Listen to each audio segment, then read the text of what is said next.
Welcome to Tech Heroes podcast powered by Intuit. I'm your host, Alisa Carpio. I'm a tech evangelist, which means I get to work with technologists from across the globe to build an amazing tech culture at Intuit. And I'm a lover of all things nerdy. This podcast is about technologists, the tech that they're obsessed with, and the work that they're passionate about.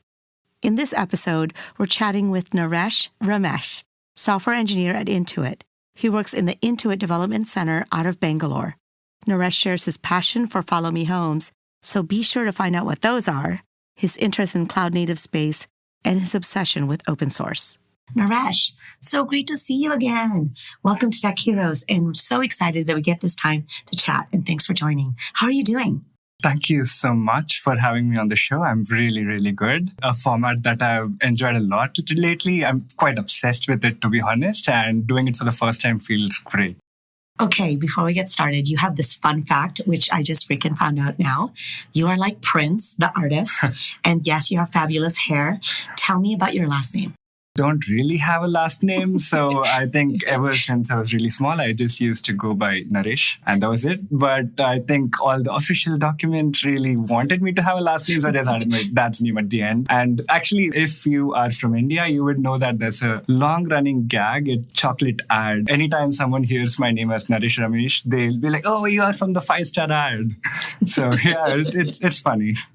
Oh man. So okay, well, let's get started. I know you are a software engineer here at Intuit India. How long have you been here at Intuit? And is this your first role after university? Yes, so this is my first role. I actually interned with Intuit in 2017. I was here for 3 months as a summer intern. I worked with the QBO billing team back then, and I got a return offer, and yay, so I came back. Yeah, so it's actually been really, really great. It's been about 1.5 years. And amazingly, I've actually worked with 2 really, really high-performing teams. So I have seen how a large enterprise product gets built that is business to business, B2B. And now I'm working on a B2C. So now we deal with individual customers rather than businesses. So it's really exciting to be in the midst of all of this. That's so cool. Yeah. You got to work on 2 major products. That's so cool.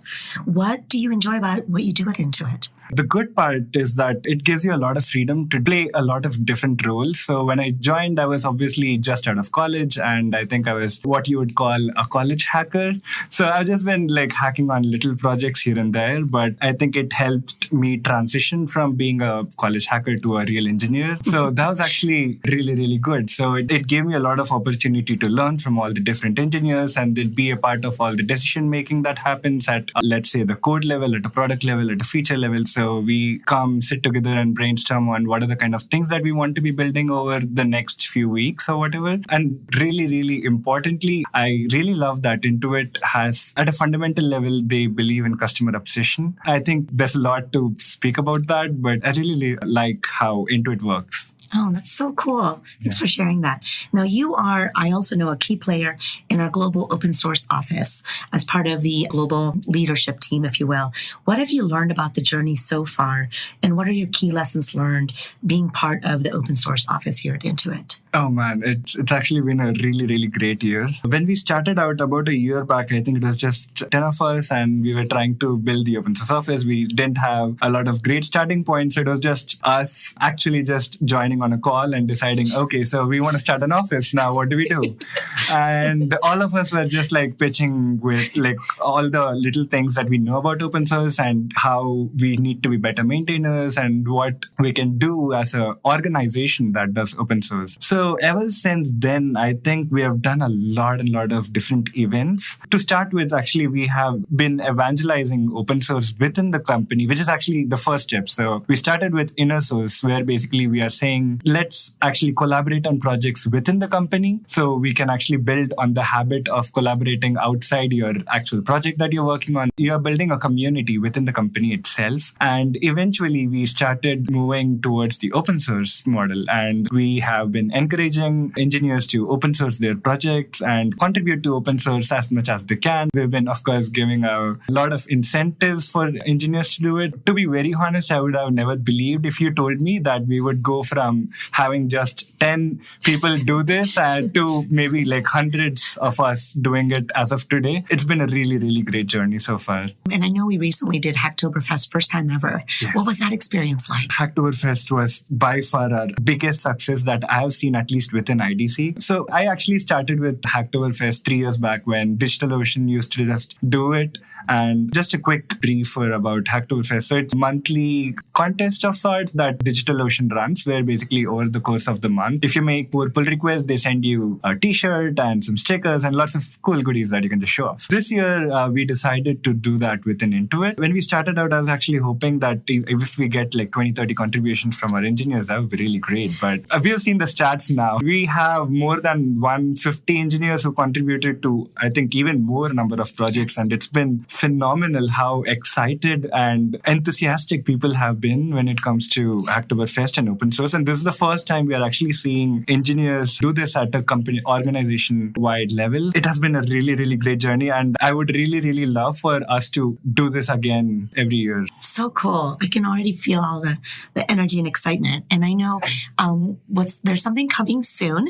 It's this week in IDC on open source. You want to share what that is? Oh, yes. This week we are having an open source day with IDC. And the idea is that we want to encourage the larger open source community within Bangalore to come join us and just share their projects and talk about open source. And we also have a bunch of speakers from different organizations coming in to talk. So it's actually really, really exciting. And I think I'll be the one who is going to be speaking and getting people started. It's something really exciting. And this might actually be the first time that we're going to have a lot of external people come into Intuit to discuss open source at IDC. It's great. So yeah. Cool. It's so cool. I know, come a long way in a short amount of time.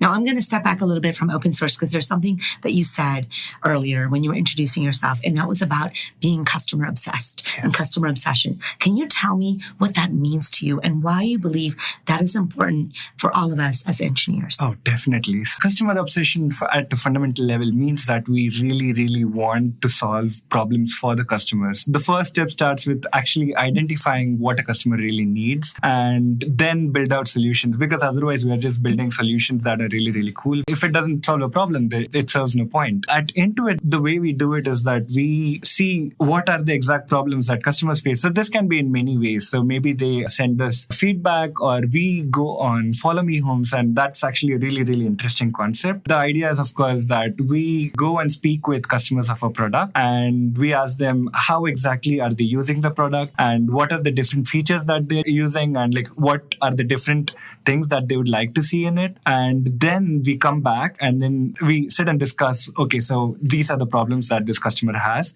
and how can we do it? And sometimes I actually see some of the teams, and I think I've been very lucky to be in one of these teams, where we identify a customer problem and we immediately prototype a solution and then ask the customer if this is good, and we take their feedback and then reiterate immediately. And if it's an idea that we can quickly ship, so we actually immediately assign 2 engineers on it, and within a week we ship the idea and we are like, here's what you asked for, now you tell us how you like it, and then we'll iterate upon it further. So this kind of problem solving is not something that I've seen or even heard of elsewhere. So doing that feels really, really great. Wow. Yeah. You need to be on a soapbox and telling everyone that. That's so amazing.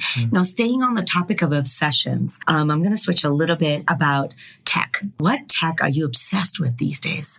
Oh, okay. I might have a 2-part answer to this. Actually, in the 1 year since we last met, I was quite lucky to be invited to KubeCon in Shanghai. So I attended KubeCon Shanghai, and that was the first time I met with all the different facets of open source. I started with open source with just being someone who was quite obsessed with it. So I had like about 500, 600 commits in a year. I went from that. Oh, wow. Okay. Yeah. So So I went from that to actually taking up this role at Intuit. And then I got to go to the conference. And there I met people from legal, evangelism, and different parts of open source was present there. I got to meet with all of them. When I got to be there, this was a Kubernetes conference. So I met with a lot of people from the cloud computing space. So I think it's just an effect of that I've been really, really interested in the cloud native space. And that's what I've been looking at. So everything that involves with, microservices and communication between different services and build systems and all of these, how all of this brings together. Because even lately Intuit, it's a big player when it comes to the cloud native space.